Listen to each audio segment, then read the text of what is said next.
John, Baba John. I rushed into the house, barely closing the door behind me. Everyone was sitting on the floor ready to eat, the dishes laid out on the big cloth dastarkhan in the middle.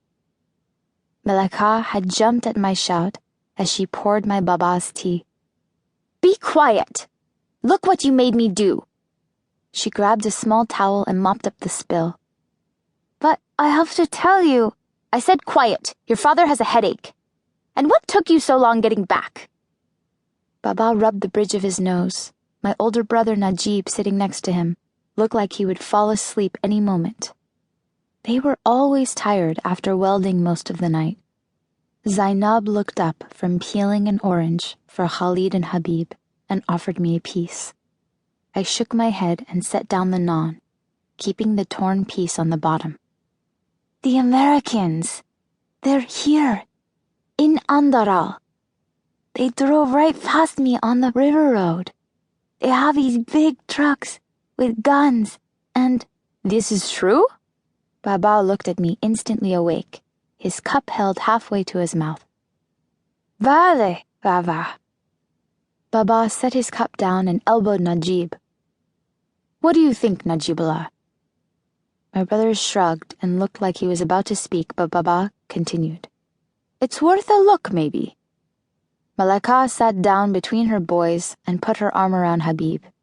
She smiled down at him when he leaned against her, chomping his piece of orange. Then she turned to me, and all the joy fell from her face.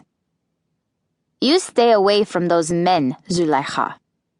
I've heard terrible things about what those infidel soldiers do to Afghan girls, even to girls like you." "They just drove past. I didn't." Baba held up his hand. "She's right. You need to stay away from those men."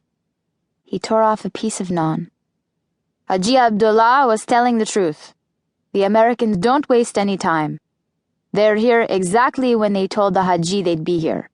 "You knew they were coming, Baba John?" Zainab asked. "Haji Abdullah came by the shop a few days ago. He says the infidels have some crazy idea about building a new school. Want these buildings done in the modern style.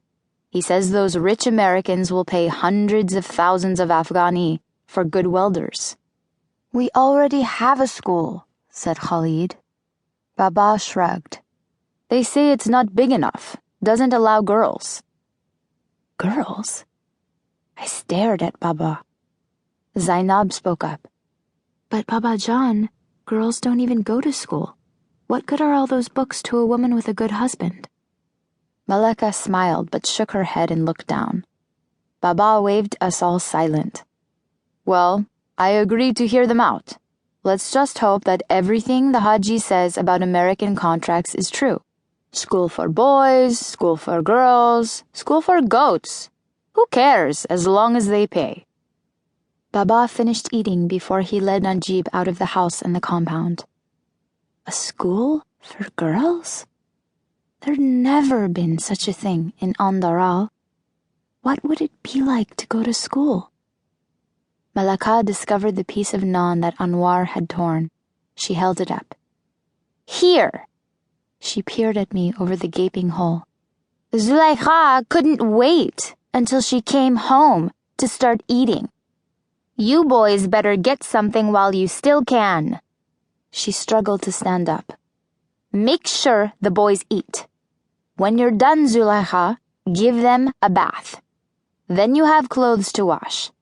Zainab, the cow's stall needs to be cleaned out and that crack in the back section of the wall should be patched." "Vale, Madar," Zainab and I said together as Zulaikha went back to the kitchen to start washing dishes. "Hold still, Habib." Trying to wash my little brother was nearly as difficult for me as pronouncing his name.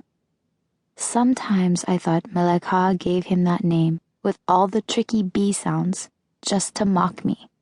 He wiggled around in our metal wash tub out back by the well, always bending down to put his hands in the water or to play with soap bubbles.